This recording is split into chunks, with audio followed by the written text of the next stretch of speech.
Bismillahirrahmanirrahim. Alhamdulillahirabbil alamin wa bi ni'matihi tatimmus shalihat. Asyhadu an la ilaha illallah wahdahu la syarikalah wa asyhadu anna Muhammadan abduhu wa rasuluh. Allahumma shalli ala Muhammad wa ala ali Muhammad. Rabbi shrah li sadri wa yassir li amri wahlul 'uqdatam min lisani yafqahu qawli. Ya, sambil menunggu tampilan di depan. Bismillahirrahmanirrahim. Bapak Ibu sekalian, saudara-saudara semuanya, jamaah Walidah Dahlan yang berbahagia, kita lanjutkan bahasan kita pada malam hari ini, yaitu tentang suratul Ikhlas atau surat Al-Ikhlas yang minggu lalu kita belum menyelesaikan secara keseluruhan. Insyaallah pada malam hari ini kita coba selesaikan hingga ayat terakhir, dan apa yang bisa kita ambil hikmah atau pelajaran dari surat Al-Ikhlas ini.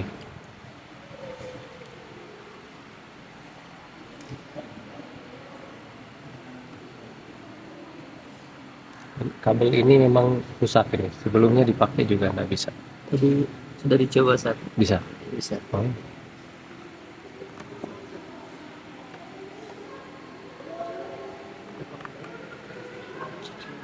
Mungkin laptop saya yang mulai tua. Ini ya, alhamdulillah, syukron Mas.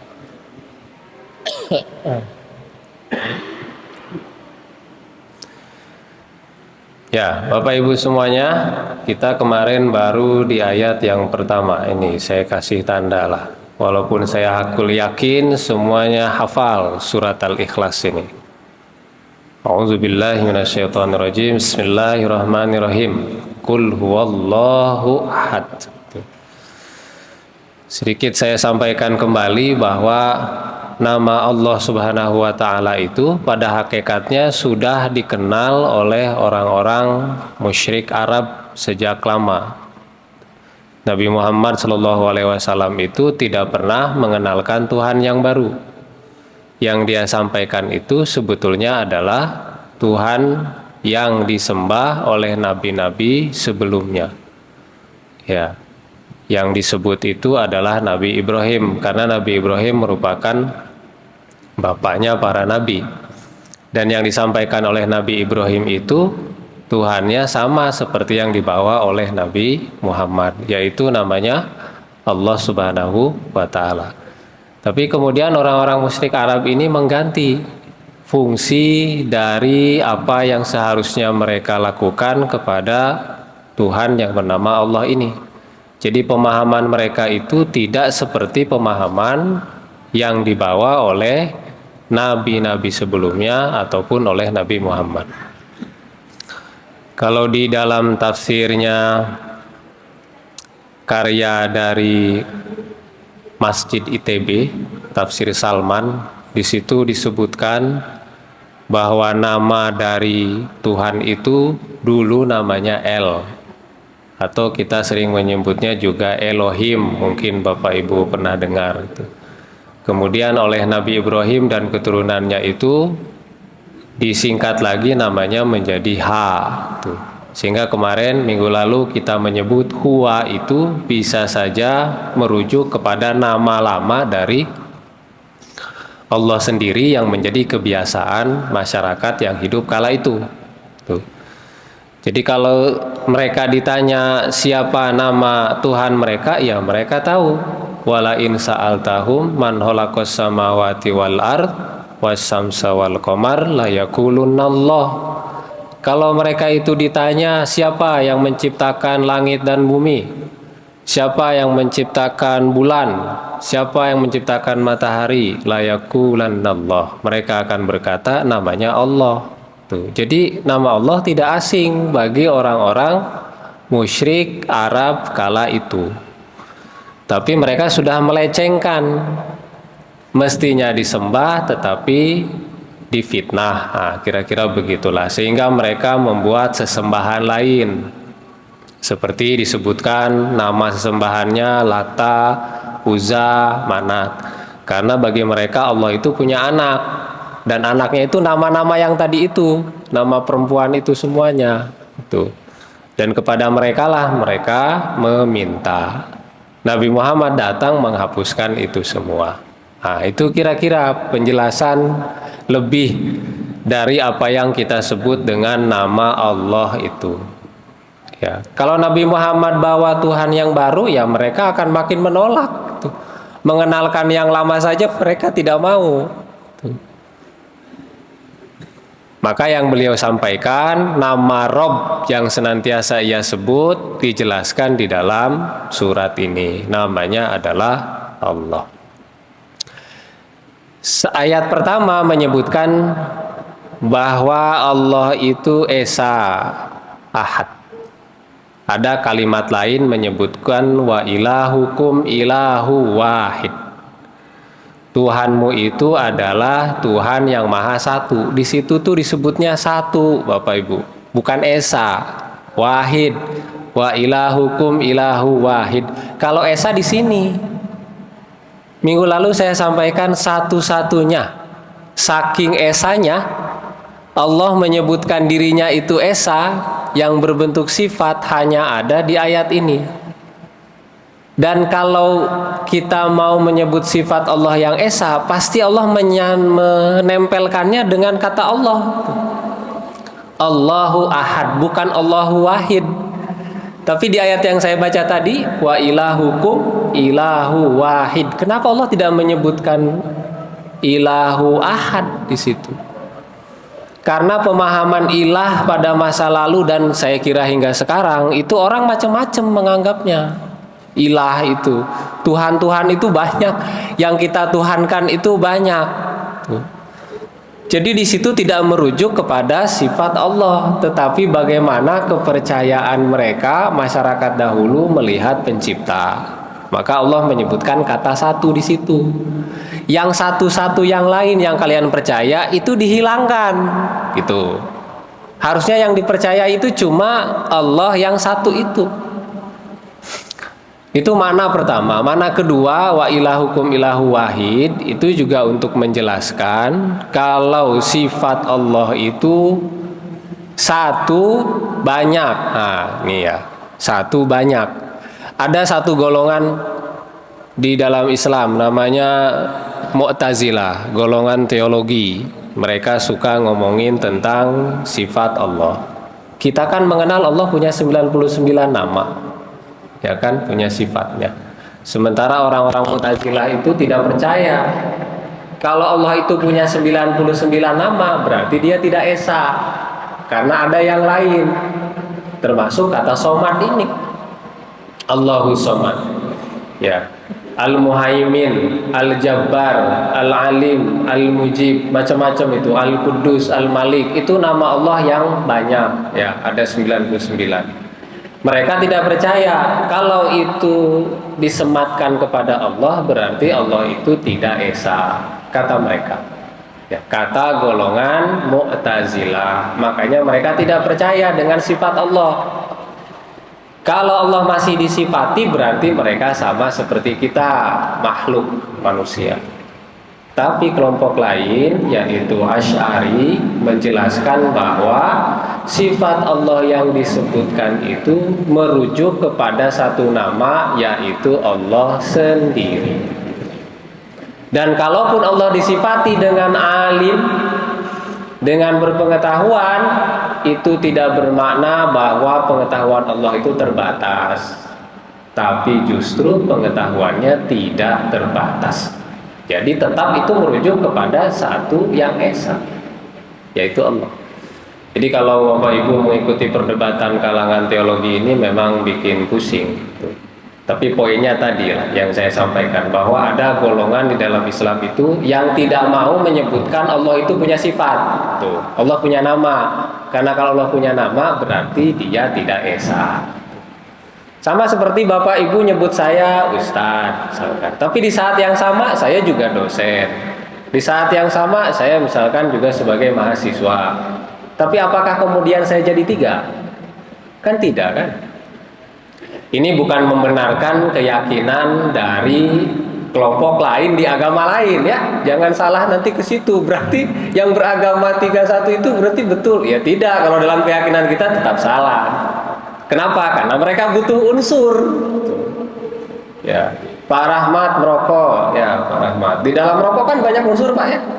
Kalau tidak ada tembakaunya, tidak ada busanya, atau tidak ada kertasnya, itu tidak akan bisa disebut rokok.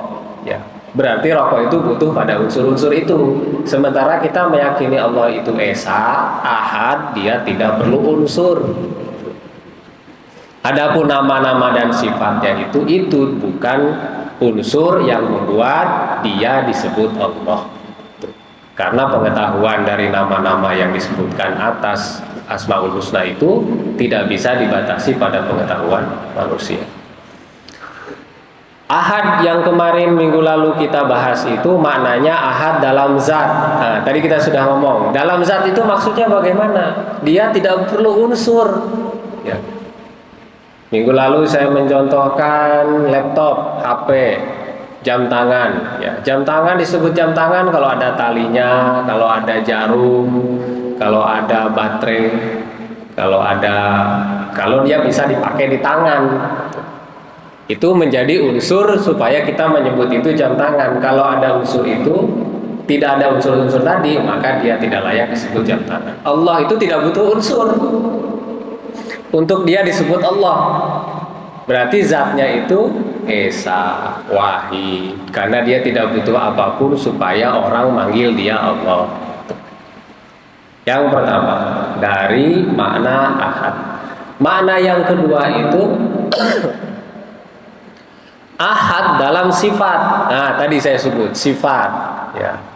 Sifat Allah yang kita tahu ada 99, apa sama dengan kita sebagai manusia? Tidak sama. Dia beda sendiri. Saya berpengetahuan, Bapak Ibu, saudara-saudara semua di sini berpengetahuan. Apakah sama pengetahuan kita dengan Allah? Kan tidak. Karena tidak sama itulah, maka Allah itu Esa dalam sifatnya. Sifat berpengetahuannya, sifat dari dia menciptakan, sifat dia menjaga, sifat dia mengabulkan, sifat dia memberi rezeki. Bapak Ibu diberi rezeki sama orang tua, sama orang lain, sama bos dan pimpinan. Sama nggak pemberian rezeki dari bos, pimpinan, orang tua dengan rezeki dari Allah? Ya jelas tidak sama.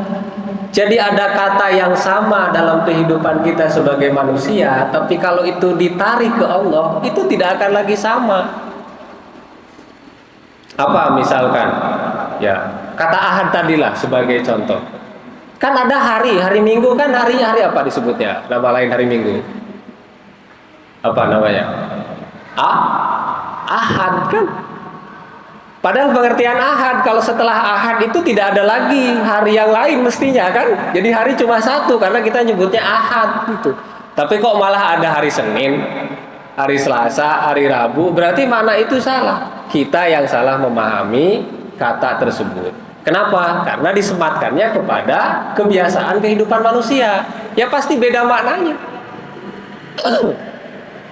Rasulullah Nabi Muhammad SAW terkadang juga disebut sebagai Rahim, yang maha penyayang. Apakah sama penyayangnya beliau dengan Allah? Ya kan beda. Ya. Di Malaysia, ibu pejabat itu tidak sama maknanya dengan ibu pejabat di Indonesia. Kalau di sana ya kantor pusat kan ya. Kalau di sini ya istrinya pejabat. Sudah beda tuh. Jadi ada satu makna, satu kata yang itu kalau disifatkan kepada Allah dengan manusia itu akan beda maknanya. Makanya ahad yang dimaksud di sini selain zat adalah sifat. Sifatnya tidak bisa disamakan dengan manusia. Walaupun manusia berpengetahuan, walaupun manusia punya ilmu, membuat sesuatu tetap tidak bisa sama.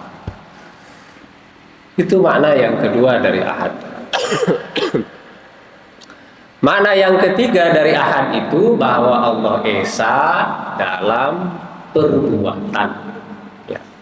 Tidak sama perbuatannya Allah dengan perbuatan makhluk. Salah satu ketidaksamaannya adalah bahwa segala hal yang terjadi di alam semesta ini atas izin dari Allah. Bukan karena kekuatan makhluk, bukan karena manusia atau apapun yang diciptakan oleh Allah. Tetapi segala kejadian itu memang karena Allah. Ini kita berada di sini, ya. Ini bagian dari skenario Allah juga. Ya. Apa yang kita lakukan dari hal yang baik, yang kita rasakan, yang buruk, itu bagian dari sesuatu yang Allah berikan kepada kita. Memang itu ketentuannya. Untuk apa begitu dilakukan? Liyabluwakum, untuk menguji. Kan kita tidak selalu senang dalam hidup. Kan pasti ada sesuatu masa di mana kita susah, di mana kita berat. Itu diberikan Allah kepada kita untuk menguji kita mau syukurkah atau tidak, mau bersabarkah atau enggak. Dan di situ ujian keimanan. Makanya diberikan dunia ini gonjang-ganjing, supaya kita itu enggak tertarik ke dunia. Coba kita ngejar sesuatu di dunia ini, capek enggak itu Bapak Ibu? Mau jadi presiden, capek enggak dia? Capek. Duitnya sudah banyak keluar, ya. Semua dia sudah korbanin. Lah cuma 5 tahun rupanya. Ya, cuma 10 tahun. Semua sudah dikorbankan. Belum dapat itu jabatan, kita udah capek. Sudah dapat itu jabatan, capek juga gitu. Belum lagi kalau ditangkap KPK itu. Nambah capek. Makanya dibuatnya sama Allah itu tidak selalu mulus, kita itu enak dapat semuanya. Dibuatnya dunia ini jungkir balik, gonjang ganjing, supaya hati kita itu nggak terpaut ke situ. Dapatnya sesuatu itu lama, udah dapat nggak enak juga. Dan yang melakukan itu siapa? Berdasarkan izinnya, ya. Maka kita sebagai manusia muslim mukmin yang beriman kepada nilai-nilai tauhid ini, idealnya, ini mah kita ngomong ideal ya Bapak Ibu. Apapun yang terjadi pada kita, mestinya yang dilakukan itu, yang disebut itu kalimat syukur. Ada seorang bertanya kepada Ibnu Taimiyah, gimana caranya saya tahu bahwa cobaan yang datang ke saya itu azab? Ya. Ditanya oleh muridnya, ini sakit saya itu azab atau bukan? Gimana caranya saya bisa tahu? Kemudian dijawab oleh Ibnu Taimiyah, itu tergantung kamu bagaimana menanggapinya. Kalau kamu dikasih masalah, apapun masalahnya, mau kesehatan kah, kurang duit kah, kematian kah, nggak punya kerjaan kah, bisnis nggak lancar kah, apapun, sebut sajalah itu. Tergantung kita bagaimana menanggapi itu. Kalau cobaan itu kita dapatkan kemudian kita mengucap hamdalah, kata beliau Ibnu Taimiyah, maka itu tanda Allah hendak mengampuni kamu. Kalau dia ridho dengan masalah yang dia dapatkan itu, maka itu tanda derajatnya akan dinaikin. Tapi kalau dia dikasih musibah, dikasih masalah, dia bisanya marah-marah, dia bisanya nyalahin orang lain, dia bad mood terus, dia selalu tidak nyaman. Itu tanda, kata beliau, itu tanda azabmu itu. Ya. Jadi beruntunglah seorang mukmin kalau dia dapat masalah, dia segera berucap alhamdulillah. Itu bisa saja menjadi wasilah dosanya dimaafkan. Kita kan banyak dosa ya, saya kira semua kita sadar begitu. Gimana caranya itu dosa biar berkurang? Biar yukafir, biar hilang. Dikasihlah cara. Salah satu caranya itu syukur. Ya, tapi ya tentu bukan cuma membiarkan, udahlah saya sakit aja, saya biarin. Ya tidak begitu juga ya. Tetap harus diobati, tetap harus ikhtiar. Tapi ketika masalah itu datang, cara pertama yang harusnya dilakukan sebagai seorang mukmin adalah tidak menyalahkan siapapun, tapi menganggap itu sebagai ketentuan dari Allah Subhanahu wa Ta'ala. Tujuannya buat apa? Tadi saya sampaikan, nguji, buat nguji. Ya, ini ayat pertama, Bapak Ibu. Ayat kedua, Allahus Somad. Allah tempat bergantung. Ya, ini penjelasan dari ayat pertama. Ayat ketiga dan keempat juga penjelasan dari ayat yang kedua. Kenapa kita harus bergantung kepada Dia, kepada Allah. Sama seperti pertanyaan yang sama pada ayat kedua ini. Kenapa kita harus bergantung kepada Allah? Karena Dia ahad dalam 3 hal. Dia ahad dalam sifat, Dia ahad dalam zat, Dia ahad dalam perbuatan. Kepada siapa kita harus minta tolong selain kepada sesuatu yang tunggal? Somad itu sebetulnya aslinya itu adalah sesuatu yang tidak memiliki rongga. Itu disebutkan dalam Jami'ul Bayan, tafsirnya At-Tabari. Jadi dia tidak ada lubang. Sesuatu yang tidak ada lubang tidak akan mampu dimasuki oleh sesuatu. Kita kan kalau manusia punya lubang dalam hidup, dalam tubuh kita ini. Masuk penyakit bisa dari situ, ya. Dari hidung kah, dari mulut kah, telinga, semuanya. Pori-pori kita yang berlubang. Makanya kita bukan menjadi tempat bergantung. Kenapa? Karena kita membutuhkan masukan kepada yang lain. Nah, ini mulut kan buat minum, buat makan. Kita kan butuh pada ini. Dibuatlah lubang itu dalam tubuh manusia. Karena ada kebutuhan yang diinginkan oleh manusia itu. Sementara Allah, Dia menyebut dirinya Somad. Saya ini sesuatu yang solid. Tidak ada di situ celahnya sedikit pun. Tidak ada lubangnya bisa dimasukkan. Maka karena itu Allah mendeklarasikan dirinya, saya mestinya menjadi tempat kalian bergantung. Coba kalau kita bergantung pada sesuatu yang rapuh, pohon, dahan, bergantung kita ke situ, jatuh kita. Manusia itu rapuh karena butuh. Kita bergantung kepada Dia, ya bisa jatuh. Sejak awal Allah sudah bilang, saya ini ahad, tunggal, esa. Dalam tafsir Salman, Somad ini disebutkan bahwa Allah itu tidak punya batas ruang dan waktu. Kayak kita berdoa, kenapa Bapak Ibu berdoa kepada Allah? Itu keyakinannya harus ditambahkan, karena Allah itu ahad. Kita ngapain minta kepada sesuatu yang lemah? Buat apa? Yang tidak lemah itu siapa? Allah. Kenapa kita minta sama Allah setiap habis sholat kah, mau ujian kah, mau kerja kah?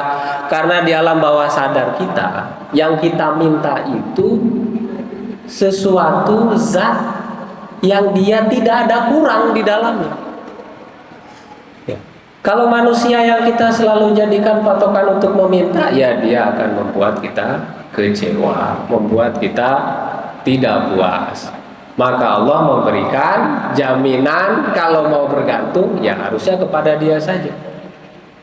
Karena Dia solid kalau lihat barang. Kalau meja ini tidak ada lubang-lubangnya, dikasih air pun dia tidak akan masuk. Kalau ada, ya bisa membuat dia rusak kan? Masukin air ke situ atau masukin benda yang lain. Allah tidak rusak. Ya. Maka ayat yang kedua ini menjelaskan dari sifat Allah yang ahad itu, as-somad. Ya. Ayat ketiganya menjelaskan ayat yang kedua.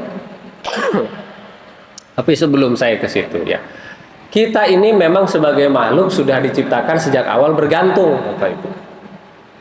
Jadi kalau ada orang yang tidak butuh orang lain, nah, rasanya kok tidak mungkin, ya. Bahkan itu kata Quraisy Shihab itu tidak wajar disebut orang di dalam tafsir Misbahnya. Mestinya kita itu memang selalu butuh pada orang lain. Di surat Al-Alaq ayatnya menyebutkan Iqra bismi rabbikal ladzi khalaq khalaqal insan min 'alaq. Alaq itu artinya apa? Kalau mungkin Bapak Ibu lihat di terjemah artinya segumpal darah, ya. Tapi sebetulnya kalau itu melihat dari sisi bahasa, alaq itu artinya sesuatu yang nempel. Sesuatu yang menggantung. Menggantung, nempel di dalam dinding rahim. Sebelum jadi manusia pun kita itu hidupnya udah nempel. Udah menggantung kepada dinding rahim. Ketergantungan manusia yang paling tinggi itu adalah ketergantungannya kepada pencipta, kepada Allah. Sejak kita keluar dari rahim ibu kita pun kita masih tergantung. Ketika sudah jadi bayi pun kita masih tergantung kepada ibu kita. Dikasihnya kita makanan lewat plasenta ibu kita itu. Sudahlah keluar, kita hilang kenyamanan di dalam rahim. Nah, dikasih sama Allah ASI. Sudah kita tidak mengkonsumsi ASI, masih dikasih juga sama Allah makanan dari hewan dan tumbuhan. Terus kita bergantung tuh. Dan itu Allah nggak ninggalin. Kita nggak minta dia untuk ngasih sesuatu ke kita, tiap hari pun dia ngasih.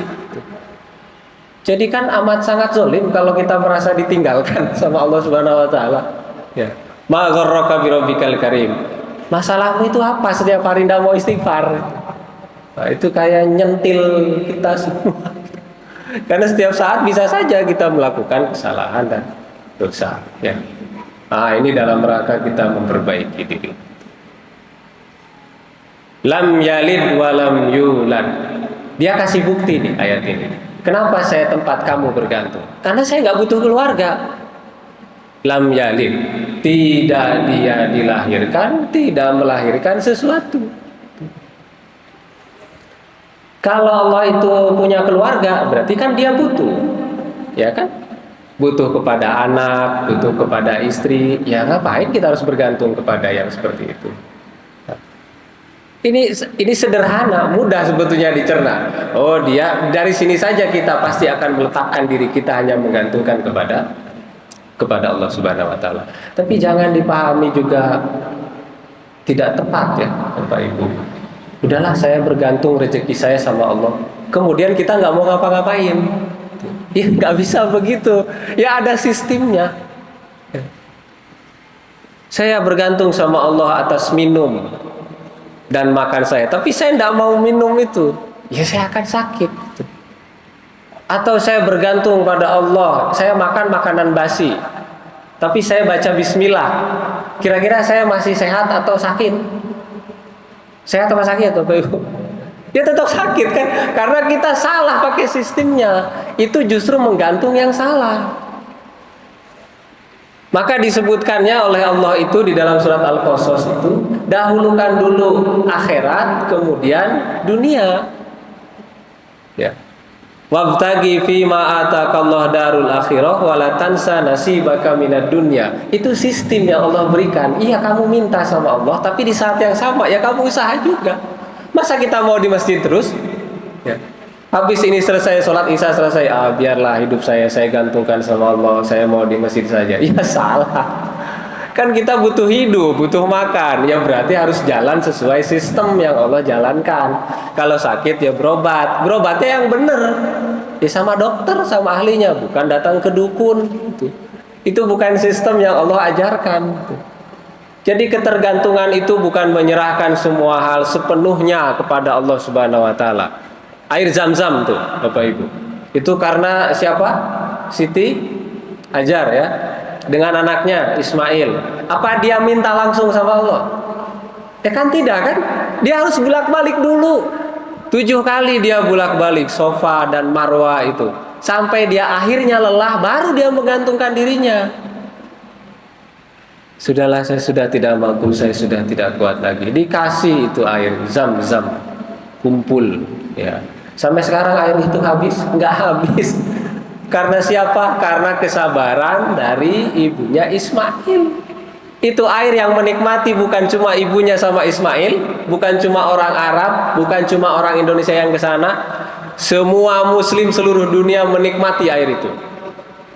Itu buah dari Safa dan Marwa. Itu ketergantungan yang sesungguhnya. Nabi Muhammad waktu perang Badar, ada sahabatnya datang. Ya Rasul, kamu kan Nabi. Mbok ya minta aja sama Allah turunin pasukan dari langit, selesailah urusan kita. Ya. Tapi Rasul kan tidak begitu kan? Nyuruh semuanya keluar, ayo keluar. Ya. Ayo kita berperang. Gitu. Untuk menguji siapa yang beriman, siapa yang munafik di antara mereka. Dan untuk memberitahu kabar Allah itu harus diyakini dengan sepenuh hati. Apa itu? Jihad fisabilillah. lam yalid wa lam yulad. Tidak beranak dan tidak diperanakan. Karena Allah tidak membutuhkan sesuatu. Kalau Allah masih diperanakan, berarti dia butuh kepada keluarga, kepada anak, kepada istri. Dan dengan demikian dia teruskan lagi, walam yakullahu kufuwan ahad. Dan tidak ada satupun yang sesuai semisal dengan dia. Laisa kamislihi syai'un. Nggak ada yang sama seperti Allah. Tidak ada. Bisa nggak Bapak Ibu membayangkan Allah? Nggak bisa. Kita hanya bisa membayangkan sesuatu kalau kita ketemu sesuatu itu. Bapak Ibu sudah pernah lihat onta? Sudah pernah lihat onta? Sudah di YouTube. Bisa kita bayangkan. Tapi kalau belum ketemu, ya. Bagaimana caranya kita membayangkan sesuatu yang kita belum nampak? Bahkan Allah ini melarang kita membayangkan bagaimana bentuknya. Karena otak kita tidak sampai ke situ. Kita lemah. Untuk membayangkan Allah itu lemah. Ya. Karena terbatas itulah. Kemampuan kita terbatas. Maka jangan coba-coba membayangkannya. Bukan tidak boleh. Karena memang kita tidak mampu. Kalaupun itu dijelaskan, tetap tidak akan memuaskan nalar kita. Ya. Tidak ada yang sebanding dengan Allah Subhanahu wa ta'ala. Nah, Bapak Ibu sekalian yang berbahagia, kalau kita lihat ayat-ayat kita ini berbicarakan tentang tauhid, ya, bisa nggak kita jadikan ayat ini sebagai inspirasi kemajuan kita? Bisa? Jawabannya bisa. Inspirasi kemajuan seseorang dan kelompok umat muslim itu berawal dari keyakinan dan pemahaman yang benar pada tauhid. Kalau tauhidnya amburadul yang lain bisa kacau balau. Jadi ayat ini ayat inspiratif untuk maju, bukan cuma ayat-ayat yang bicara tentang alam semesta. Ayat ini pun bisa jadi satu ide untuk mencapai kemajuan peradaban. Bahkan bisa menjadi pinter juga berasal dari sini. Apa contohnya bisa kita lihat itu? Nabi Muhammad SAW. Dari mana dia merubah masyarakat Arab yang jahiliyah itu? Dari sisi mana? Tauhidnya, Pak. Nabi Muhammad itu yang dirubah tauhidnya dulu. Hilangkan itu berhala. Jangan sembah itu. Sembah Allah saja. Berapa lama dia harus memberitakan tauhid kepada masyarakat Arab jahiliyah itu? 13 tahun. Ngomong tauhid saja 13 tahun. Kita ini cuma ngomong tauhid berapa lama ya? Paling seminggu, 2 minggu selesai. Nabi Muhammad perlu waktu 13 tahun buat mengajarkan tauhid. Ada nggak hasilnya? Kelihatan. Di mana hasilnya kelihatan? Di Madinah. Di Madinah banyak ngomongnya tentang hukum. Di Mekah ngomongnya tentang tauhid. Merubah orang seperti Abu Bakar menjadi lebih bijaksana. Merubah Umar bin Khattab yang tadinya keras menjadi lembut dan sangat berani. Bahkan orang se-Arab itu tidak ada yang berani menghadapi Umar. Bukan cuma manusia, jin aja takut sama Umar. Menjadikan Utsman lebih dermawan, menjadikan Ali semakin cerdas dan pintar. Itu didikan Rasulullah yang awalnya dia ngajarin tauhid. Sewaktu umatnya di Mekah diajarkan tauhid, mereka pindah ke Madinah, ada larangan untuk tidak minum minuman keras. Nggak ada yang nanya. Mereka nggak akan minum.